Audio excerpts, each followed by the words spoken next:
Ya, pemirsa, pemilihan kepala daerah 2024 semakin dekat nanti di bulan November ya. Tapi dari sekarang sudah ada gemuruhnya yang terdengar ya. Daerah yang menjadi sorotan juga merupakan daerah besar Jakarta. Ini gubernur dan juga wakil gubernurnya. Kita akan bahas bersama dengan pengamat politik Mas Adi Prayitno. Selamat siang Mas Adi. Mas siang Ana, Vena. Mas Adi, langsung saja ya, kita lihat ada dua nama nih yang sudah tersohor, sudah punya nama dikenal masyarakat, Ridwan Kamil dan juga Anies Baswedan. Tapi begini, ketika kita bicara Anies Baswedan, sudah dekat dengan PKS, begitu bahkan digadang-gadang akan diikut sertakan di Pilgub DKI Jakarta, di Jakarta ini oleh PKS. Tapi PKS juga akan dikawinkan oleh Koalisi Indonesia Maju sebagai calon wakil gubernurnya. Anda melihatnya seperti apa? Ya, saya kira memang PKS dalam posisi yang cukup dilematis. Satu sisi, sejak lama PKS itu sangat identik dengan Anies Baswedan. Bahkan kalau mau dicacah satu persatu, darah politik Anies Baswedan itu cukup dekat dengan PKS. Dan pada saat yang bersamaan misalnya, kalau kita mengukur rata-rata share umum, belakangan ini misalnya ada godaan bagi PKS misalnya untuk menjadi bagian dari Koalisi Indonesia Maju yang konon ditawarkan untuk menjadi wakil berdampingan dengan Ridwan Kamil. Jadi ini tidak mudah sebenarnya bagi PKS untuk segera memutuskan apa sikap politik yang selanjutnya. Satu sisi, selama ini memang PKS itu diuntungkan dalam konteks pileg ya. Terutama di Jakarta misalnya PKS naik signifikan itu efek dari dukungan politik yang dilakukan PKS terhadap Anies Baswedan. Tapi pada saat yang bersamaan dalam Pilgub misalnya, PKS ini kan nyaris tidak pernah mendapatkan faedah apapun dari Anies Baswedan. Bahkan ketika posisi wakil gubernur yang kosong saat itu ditinggalkan oleh Sandiaga Uno, mestinya menjadi jatah PKS, justru malah PKS tidak mendapatkan jatah apapun dan rela diberikan kepada Gerindra. Di 2024 ini PKS juga tak ada jaminan apapun mendukung Anies akan mendapatkan wakil gubernur. Pada saat yang bersamaan, Koalisi Indonesia Maju mencoba untuk memberikan karpet merah kepada PKS misalnya untuk menjadi wakil. Tentu ini tawaran-tawaran yang sangat menggiurkan karena pada prinsipnya PKS itu punya intensi untuk memajukan kader internal mereka bisa tanding di Pilgub di 2024 ini di Jakarta dan harapan terbesarnya tentu akan memenangkan pertarungan politik secara maksimal. Jadi ini yang sepertinya ke depan akan dihitung betul oleh PKS selama 2 bulan apakah terus mengusung Anies Baswedan dengan catatan tak akan mendapatkan apapun, tak ada garansi bahwa kader mereka akan jadi pendamping Anies. Sementara pada saat yang bersamaan, ada tawaran kader mereka bisa mendampingi Ridwan Kamil maju dalam Pilgub dan akan diusung oleh mesin politik pendukung Prabowo dan Gibran yang terbukti telah memenangkan Pilpres di 2024. Jadi rumit sebenarnya bagi PKS saat ini, between rock and hard place. Oke, Mas Adi, kalau misalnya bisa kita berandai-andai ya, Anies Baswedan begitu tanpa adanya dukungan dari PKS disandingkan dengan Ridwan Kamil yang walaupun memang sampai sekarang juga belum jelas begitu apakah KIM ini akan solid memberikan dukungan penuh terhadap Ridwan Kamil. Tapi kalau ditimbang-timbang nih Mas antara Anies dan juga RK, peluangnya ini seperti apa Mas Adi? Kalau kita membaca survei-survei hari ini, survei kuantitatif khususnya, memang elektabilitas Anies Baswedan itu paling kuat dan paling signifikan. Saya cukup memahami kenapa belakangan nama Ridwan Kamil itu dimunculkan, karena memang satu-satunya sosok yang relatif kompetitif bisa mendekati elektabilitas Anies Baswedan, bersaing secara ketat dalam Pilgub, dalam simulasi survei adalah Ridwan Kamil. Jadi wajar kalau kemudian Ridwan Kamil yang dulu adalah mantan gubernur Jawa Barat ditarik ke Jakarta dengan harapan bahwa Kim ini punya sosok kuat yang diharapkan akan bisa mengalahkan Anies Baswedan dalam Pilgub Jakarta. Cuman problemnya kalau saya membaca gestur politik dari Golkar, gestur politik dari Ridwan Kamil, memang sepertinya lebih condong dan lebih happy untuk maju dalam Pilgub Jawa Barat.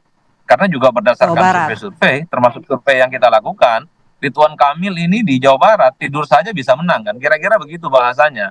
Popularitasnya paling menjulang, elektabilitasnya paling mantap, kemudian tingkat approval ratingnya sebagai gubernur beberapa waktu yang lalu di atas 70%.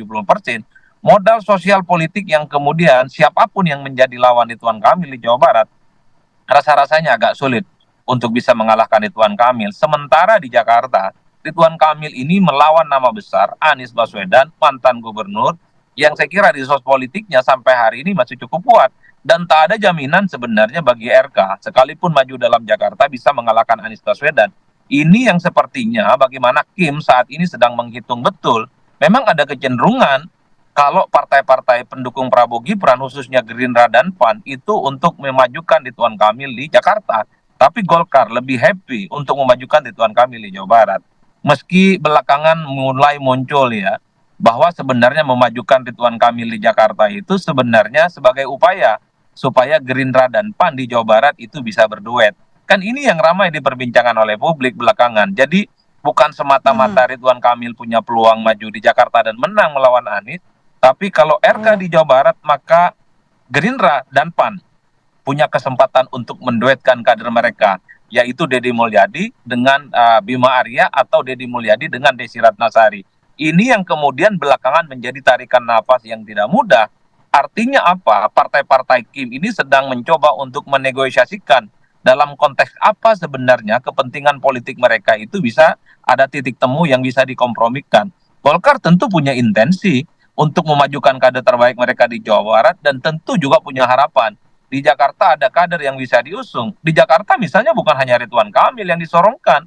Misalnya ada nama Zaki Iskandar yang dulu adalah mantan bupati di Kabupaten Serang dan saat ini adalah ketua DPD Golkar dan bahkan ponakannya Pak Yusuf Kalla juga disebutkan potensial maju di Jakarta. Jadi ini yang sepertinya membuat kenapa Golkar itu lebih condong memajukan Ridwan Kamil di Jawa Barat, sementara pada saat yang bersamaan internal Golkar ada kader lain, ada Zaki Iskandar, ada Erwin Aksa yang potensial juga bisa maju dan bersaing di Jakarta. Hal-hal yang semacam ini tentu akan dikompromikan di kemudian hari. Karena Golkar, apapun judulnya, sudah menjadi bagian dari Kim yang berkomitmen bahwa dalam sejumlah pilkada penting, khususnya di Jawa, Jakarta dan sekitarnya, mereka akan tetap solid, akan tetap komit, dan akan kemudian melakukan kompromi-kompromi supaya pemenang-pemenang dalam pilkada itu memiliki tarikan nafas yang seirama dengan presiden terpilih di Republik Indonesia, yaitu Prabowo dan Gibran. Saya kira di situ konteksnya. Oke, Mas Adi, tapi kalau melihat peta seperti ini, akankah peta Pilpres kemarin terulang di Pilkada 2024 di bulan November nanti? Kalau melihat kecenderungan rata-rata secara umum, figur yang muncul di Jakarta misalnya, saya kira ini adalah tanding ulang antara kubu oposisi dengan kubu penguasa. Apapun judulnya, Ridwan Kamil itu adalah replika politik dari kekuasaan pemerintah saat ini. Ridwan Kamil bagian dari Golkar, pendukung setia Prabowo dan Gibran, sementara Anies Baswedan adalah antitesa yang kita tahu dari dulu selalu dihadap-hadapkan dengan Prabowo, selalu dihadap-hadapkan dengan Jokowi.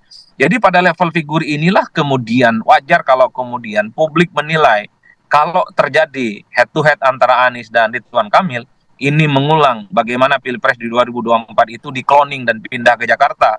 Bahkan kecenderungan partai-partai pengusungnya pun ini relatifly adalah partai-partai yang bagian dari koalisi pemerintah dan non-koalisi pemerintah. Ridwan Kamil solid diusung oleh partai-partai Kim, sementara Anies Baswedan itu sangat mungkin diusung oleh partai-partai mantan pendukungnya Anies Baswedan dan mantan pendukungnya Pak Ganjar Pranowo.